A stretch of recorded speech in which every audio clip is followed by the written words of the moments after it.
वेगवेगळ्या पद्धतीने कसा करायचा हे पाहिलं. मग गुणाकार म्हणजे काय सांगा? गुणाकाराचा अर्थ एकावरून अनेकाची किंमत काढणे म्हणजे गुणाकार करणे. आणखी दुसरा अर्थ पुन्हा पुन्हा केलेली बेरीज म्हणजे गुणाकार. आणि तिसरा अर्थ पट.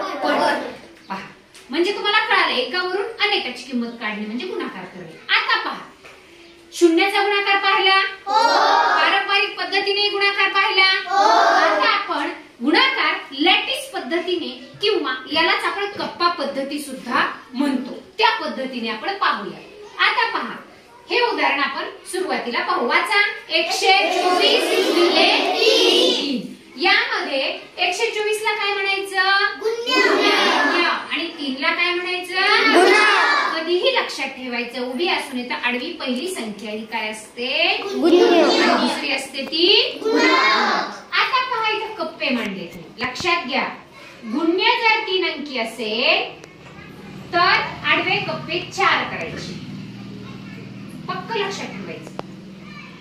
गुणक 1 अंकी असेल तर उभे कप्पे 2 झाले पाहिजेत. का तर 1 आपला कॉमन लागतो गुणाकाराच्या चिन्हासाठी. म्हणून आता राहिलेली या 3 साठी 3 कप्पे शिल्लक आहेत. या एका अंकासाठी 1 शिल्लक. आता याच्यात काय लिहायचं तर त्याची स्थानिक किंमत लिहायची 124. 4 ची स्थानिक किंमत 4. 2 ची स्थानिक किंमत 20 लिहायची. छान. आणि 1 ची स्थानिक किंमत 100 झालं अर्ध काप. आणि याची स्थानिक किंमत 3. आता इथे चिन्ह कशाचं आहे? या दोन्हींचा गुणाकार इथे लिहायचा, या दोन्हींचा गुणाकार इथे, या दोन्हींचा गुणाकार इथे. कप्प्यात लिहिताना चुका करायच्या नाही. चल आपल्याला माहिती शून्याचा गुणाकार या दोन्हीत मिळून 2 शून्य आपण 2 शून्य लिहून टाकायचे. 3 ने 1 ला गुणा. आता 3 गुणिले 20 करा. दोन्हीत 1 शून्य 1 लिहून टाकायचा. 3 ने 2 ला गुणा. 3 गुणिले 4 करा. 3 चौक 12. छान. आपलं काम इथं संपलेलं नाही. आता गुणाकार करून काय काय आलेलं आहे? 300 सांगा अधिक 60 बरोबर एकक दशक खाली आले पाहिजे. 12. चला याची काय करायची? 0 अधिक 0 अधिक 2 2. 6 अधिक 1 6. 3 ला 3 म्हणजे 124 गुणिले 3 बरोबर 372 हे उत्तर येणार. तुम्ही उभ्या पद्धतीने ताळा करून पाहू शकता. आता तुम्ही म्हणाल इथं काय गुणक एकच अंकी. आता आपण 2 अंक असणारे सुद्धा पाहिले. कप्पे करताना बरोबर आले की येतं पहा. हे लक्षात आले? थोडं मोठं घेऊयात. इथे 3 कप्पे 3 अंक आहेत. कशामध्ये? गुण्यामध्ये. 3 ला 3 कप्पे सेपरेट राहिले. गुणक 2 अंकी आहे त्याचे त्याला सेपरेट राहिलेत कारण एक कॉमन जातो चिन्हासाठी. चला सांगा 5 ची स्थानिक किंमत 500. 2 ची स्थानिक किंमत 20. 4 ची स्थानिक किंमत 4. आता इथं उभ्यामध्ये गुणकाची स्थानिक किंमत. या 2 ची स्थानिक किंमत 2 आणि या 2 ची स्थानिक किंमत 20. पहा आता नीट लक्ष द्यायचं. 20 गुणिले 500 यामध्ये किती शून्य? 3. आपण 3 लिहून टाकायचे आधी. आता शिकलो की नाही आपण. आणि 5 दुने 10. तसंच 20 गुणिले 20 किती शून्य आहेत? दोन्ही 2 शून्य लिहून टाकायचे. 2 गुणिले 2 4. आता 20 गुणिले 4 मध्ये किती शून्य आहेत? 1. आणि 2 गुणिले 4 8. 2 गुणिले 500 इकडं तिकडं पाहायचं नाही. शून्य किती?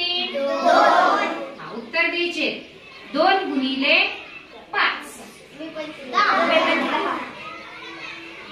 2 गुणिले 20 1 शून्य येणार आणि 2 गुणिले 2 4. 2 गुणिले 4 8. आता जसं आपण आलेल्या गुणाकाराची या 3 अंकाची बेरीज केली तसं मला सांगा इथं किती अंकाची बेरीज करावी लागेल? सांगा बरोबर आहे 6. चला पहिला अंक सांगा 10,000. अंक लिहिताना चुकायचं नाही. त्यानंतर 400 बघा बरोबर लिहायचा. त्यानंतर 80 चुकायचं नाही. त्यानंतर 1000 1000, त्यानंतर 40 आणि त्यानंतर 8. आता याची करायची आपल्याला बेरीज करायची. पहा चला सांगा. 0 0 8 म्हणजे 8 अधिक 4 झाला 4 मध्ये 1 मिळवले 0 अधिक 1 आणि हा 1. चला वाचा. 11,528. 11,528 म्हणजे किती सहज सोप्या पद्धतीने आपण गुणाकार या लॅटिस पद्धतीने करतो. कारण यामध्ये बहुतांश सगळे शून्यच असतात. बरोबर आहे का? कारण आपण तिथे काय लिहितो त्या अंकाची स्थानिक किंमत, त्यामुळे तिथे शून्य असतात आणि शून्याचा गुणाकार आपण शिकलो आहोत की खूप सोपा. म्हणून या पद्धतीने सुद्धा आपल्याला गुणाकार करता यायला हवा. लक्षात आहे? हे केल्यानंतर आलेला जो काही गुणाकार असतो की नाही स्थानिक किंमत मांडून त्याची फक्त बेरीज करायची. लक्षात आले? आता तुम्ही सोडवणार या पद्धतीने? छान.